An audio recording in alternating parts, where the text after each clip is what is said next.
সুপ্রিয় অষ্টম শ্রেণীর শিক্ষার্থীরা, আশা করি তোমরা সকলেই বেশ ভালো আছো। আজকের ভিডিওতে আমি তোমাদের গণিত বইয়ের অনুশীলনী 3-এর 5 এবং 6 এই দুইটা অঙ্কের সমাধান করব। এর আগের ভিডিওগুলোতে আমি 1 থেকে 4-এর সমাধান করে রাখছি, তোমরা চাইলে সেই ভিডিওগুলো দেখে আসতে পারো। তো প্রথমে চলো আমরা আগে 5 নাম্বার অঙ্কের সমাধান করি। দেখো 5 নাম্বার প্রশ্নে কি আছে যে একটি আয়তাকার ঘরের দৈর্ঘ্য প্রস্থের 1.5 গুণ, মানে প্রস্থ যা দৈর্ঘ্য তার 1.5 গুণ, এর ক্ষেত্রফল 216 বর্গমিটার হলে পরিসীমা কত? চলো আমরা এটা সমাধান করি। দেখো, যেহেতু আমি দৈর্ঘ্য প্রস্থ কোনোটাই জানি না, তাই আমি ধরি আয়তাকার ঘরের প্রস্থ ক মিটার। প্রশ্নে বলে দিচ্ছে দৈর্ঘ্য প্রস্থের 1.5 গুণ, তাহলে সুতরাং আয়তাকার ঘরের দৈর্ঘ্য প্রস্থের 1.5 গুণ, তাহলে প্রস্থ গুণ 1.5 মানে 1.5 মানে 1.5 মিটার। তাহলে ক এর সাথে 1.5 গুণ করলে 1.5 ক মিটার। তাহলে আমি এখান থেকে দৈর্ঘ্য প্রস্থ পাইলাম, এখন আমি ক্ষেত্রফল বের করি। সুতরাং আয়তাকার ঘরের ক্ষেত্রফলের সূত্র কি? দৈর্ঘ্য গুণ প্রস্থ। তাহলে দৈর্ঘ্য 1.5 ক গুণ প্রস্থ ক বর্গ মিটার। তাহলে গুণ করলে 1.5 ক স্কোয়ার হবে। কেন ক স্কোয়ার? ক আর মানে 1.5 থাকবে, ক আর ক গুণ করলে ক স্কোয়ার হবে, এত বর্গ মিটার। প্রশ্নে কিন্তু বলেই দিছে যে ক্ষেত্রফল 216 বর্গ মিটার। দেখো আমরা এখানেও ক্ষেত্রফল পাইলাম কত? 1.5 ক স্কোয়ার, আর প্রশ্নে বলে দিছে ক্ষেত্রফল 216 বর্গ মিটার।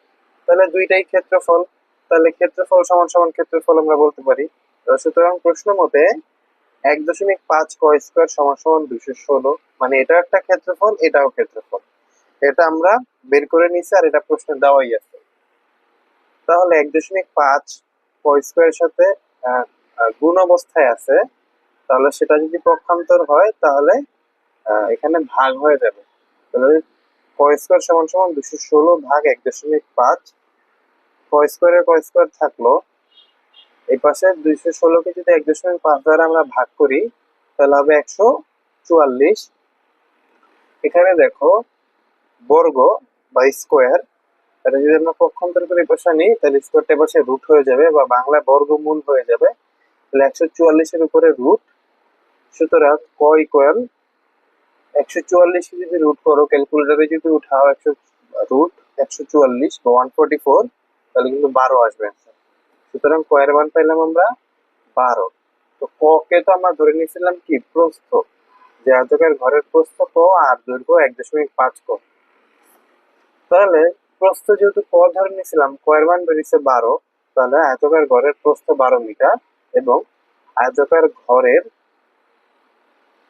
দৈর্ঘ্য কি 1.5 ক ছিল, তাহলে 1.5 গুণ ক এর মান 12 হয়েছে, তাহলে 12 গুণ করলে হবে 18 মিটার।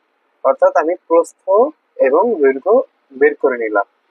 এখন আমার প্রশ্নে কিন্তু চাইছে যে পরিসীমা নির্ণয় করতে। তো চলো আমরা পরিসীমাও বের করে ফেলি। যেহেতু প্রস্থ দৈর্ঘ্য পেয়ে গেছি, তাহলে পরিসীমা বের করে ফেলি আমরা। তো দেখো, আমরা জানি আয়তাকার ঘরের পরিসীমা 2 গুণ দৈর্ঘ্য যোগ প্রস্থ। এটা কিন্তু পরিসীমার সূত্র, আয়তাকার ক্ষেত্রের পরিসীমার সূত্র 2 গুণ দৈর্ঘ্য যোগ প্রস্থ। তোমরা আগে ক্লাস 6-7-এও হয়তো এগুলো জেনে থাকবা। তাহলে এত মিটার। পরিসীমা কি সবসময় মিটার এককে হবে, হ্যাঁ, শুধুমাত্র ক্ষেত্রফল বর্গ মিটার এককে হবে, কিন্তু পরিসীমা এটা মিটার এককেই থাকবে। তাহলে 2 গুণ দৈর্ঘ্য পাইছে 18, প্রস্থ পাইছে কিন্তু কত? 12। তাহলে 2 গুণ 18 যোগ 12, তাহলে হবে 30। তাহলে 2 গুণ 30 এত মিটার, অর্থাৎ 2 এর সাথে 30 গুণ করলে হবে 60 মিটার। তাহলে ওই আয়তাকার ঘরের পরিসীমা হবে 60 মিটার। তো আশা করি তোমরা এই অঙ্কটা বুঝতে পারছো। আচ্ছা, তার আগে একটা বিষয় খেয়াল করো যে পরিসীমাটা তোমরা বুঝো কিনা। ধরো আমি এখানে একটু উদাহরণ দিয়ে বুঝিয়ে দিব। ধরো আয়তাকার ঘরটা হইতেছে এটা, তো পরিসীমা হইতেছে এই আয়তাকার ঘরের কোন একটা অবস্থান থেকে শুরু করে আবার ঘুরে সেই অবস্থানে আসতে যেইটুকু দূরত্ব অতিক্রম হয় সেটাই হচ্ছে পরিসীমা। তার মানে এই আয়তাকার ঘরটা চারিদিকে একবার ঘুরে আসার দৈর্ঘ্য হইতেছে 60 মিটার। তো এবার আশা করি তোমরা 5 নম্বর প্রশ্নের সমাধান বুঝতে পারছো। এবার একটু খেয়াল করো, 6 নম্বর প্রশ্নে কি বলছে যে একটি ত্রিভুজাকৃতি ক্ষেত্রের ভূমি দেওয়া আছে 24 মিটার, উচ্চতা দেওয়া আছে 15 মিটার 50 সেন্টিমিটার, এর ক্ষেত্রফল নির্ণয় করতে বলছে। তো চলো এটা সমাধান করি। একদম সহজ একটা সমাধান। তো দেয়া আছে ত্রিভুজাকৃতি ক্ষেত্রের ভূমি 24 মিটার এবং উচ্চতা দেওয়া আছে 15 মিটার 50 সেন্টিমিটার। একটু চিত্রের মাধ্যমে খেয়াল করো যে এটা একটা ত্রিভুজ, ত্রিভুজের এই যে ভূমিটা আছে এখান থেকে এই পর্যন্ত, তাহলে এটা দেওয়া আছে 24 মিটার এবং উচ্চতা হইতেছে এই যে এখান থেকে এই পর্যন্ত, এইটুকু দেওয়া আছে 15 মিটার 50 সেন্টিমিটার। তাহলে এই 50 সেন্টিমিটারটাকে আমরা মিটার এককে নিয়ে নিই। তাহলে 15 মিটার যোগ 50 সেন্টিমিটার, তাহলে 50 সেন্টিমিটারকে যদি আমরা মিটার এককে নিতে চাই তাহলে 100 দ্বারা ভাগ করতে হবে। কেন 100 দ্বারা ভাগ? এই যে সাইড নোটে লিখে দিচ্ছি যে 1 মিটার সমান সমান 100 সেন্টিমিটার, তাই 100 দ্বারা ভাগ হবে। দেখো সেন্টিমিটার কিন্তু ছোট একক আর মিটার কিন্তু বড় একক। ছোট একক থেকে বড় এককে যাইতে হলে ভাগ করতে হবে অবশ্যই, এটা সবসময় মাথায় রাখবে।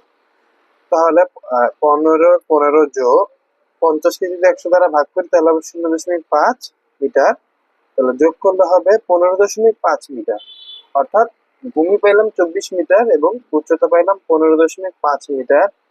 এখন সুতরাং ত্রিভুজাকৃতি ক্ষেত্রের ক্ষেত্রফল কি হাফ ইন্টু ভূমি ইন্টু উচ্চতা, এগুলো তোমাদের বই এই অনুশীলনী প্রথমে দেওয়া আছে এত বর্গ মিটার, যেহেতু ক্ষেত্রফল তাই বর্গ মিটার বা বর্গ একক।